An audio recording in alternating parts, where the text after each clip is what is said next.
Ben Brown just threw 7 no-hit innings. Let's discuss on Fantasy Baseball Today in 5.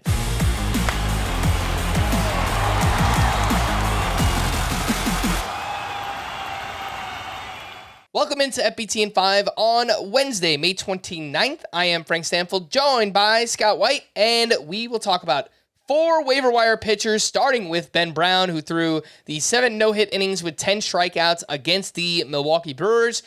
Tylor Megill turned in a great start against the Dodgers, 7 shutout with 9 strikeouts in that one.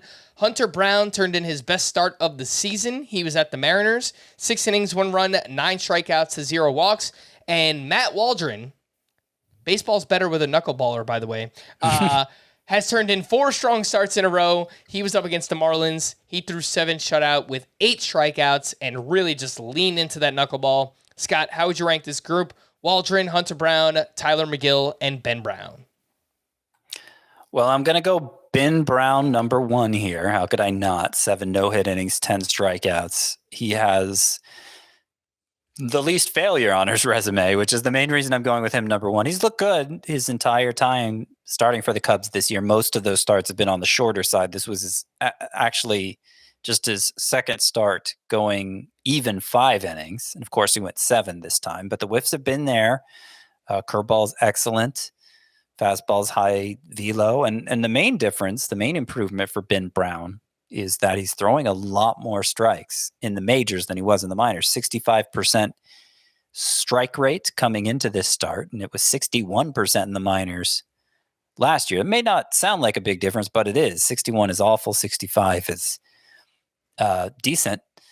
And if he can keep throwing strikes at a decent rate, I think the stuff is good enough for Ben Brown to be a solid fantasy pickup.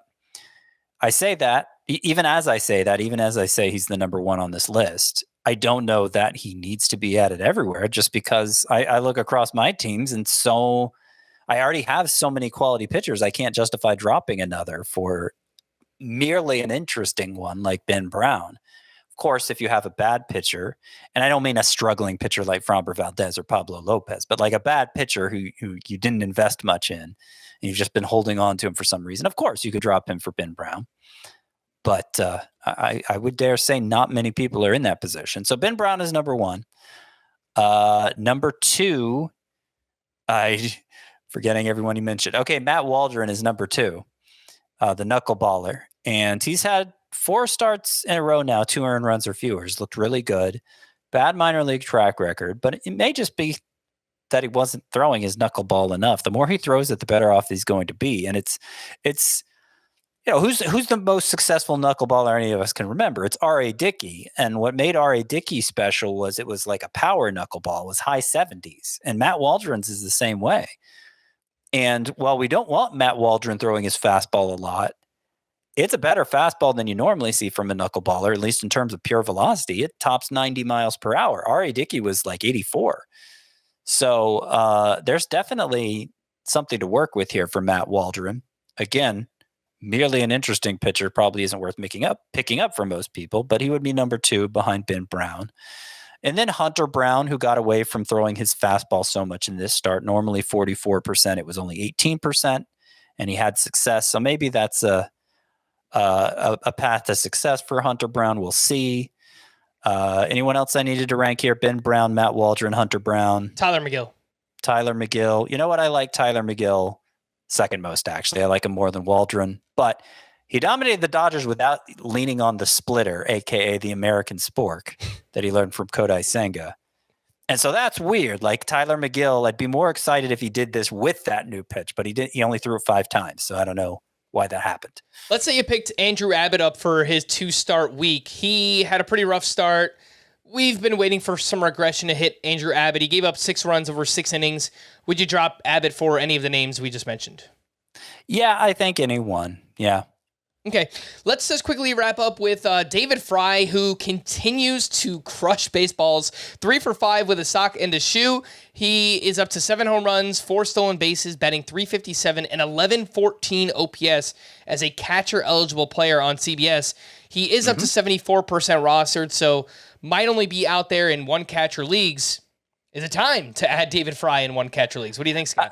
Mainly because he started 4 or 5 games, and I think you go back longer than that. The last 3 weeks, he started like 2 or 3 for the Guardians, and that should continue. He can play first base, outfield, in addition to catcher, so they should find playing time for him. His on-base percentage is Barry Bonds-like, and that's obviously not going to continue. His batting average is like batting title worthy. That's not going to continue. He is overperforming.